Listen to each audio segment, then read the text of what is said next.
So what's your perspective on growth as a professional, and what sort of time do you dedicate to that?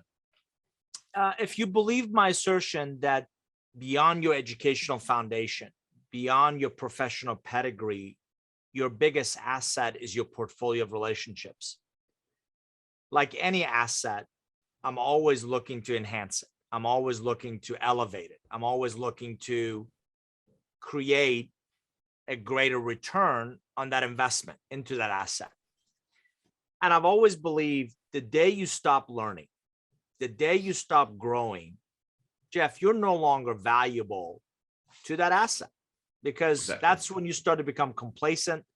That's when you become stagnant. That's when you start to talk about an idea that people were using 5 years ago and it's new to you versus, right? What are they trying to do? Where they're trying to go? So I'm a huge believer of that lifelong learning, not as a cliche, not as a something that you say, but you actually got to proactively engage in it. So again, I've been blessed to write 11 books. My dad drove into me that leaders are readers and readers are leaders. So I'm reading 3-4 books at a time. I subscribe to 22 different newsletters that I read religiously.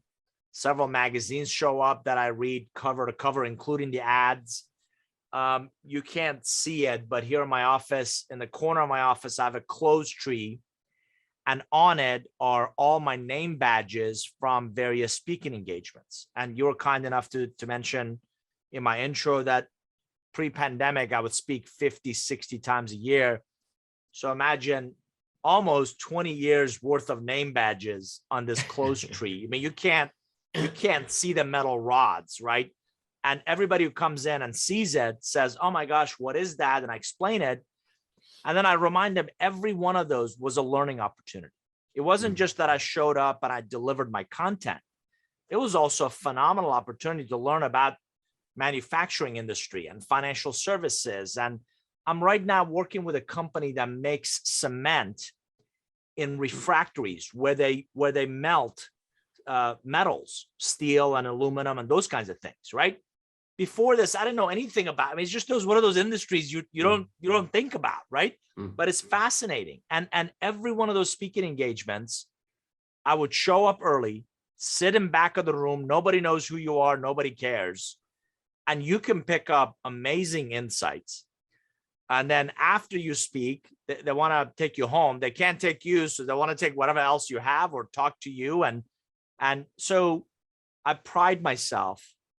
I'm a truly a lifelong learner, and I coach most people that do whatever works for you. I listen to podcasts in the morning when I work out and I take the dogs for a walk, or I read different kinds of books, because as you said, I don't want to waste an hour on something and think that was a waste of time. So I read a lot of different kinds of books and different types of industry publications and whatnot. And it really creates that spice of variety in one's life. And you get it's like intellectual food. You don't know when or how you'll use it, but interestingly enough, becomes very useful in that next relationship conversation, that next executive you're trying to engage, you're trying to influence.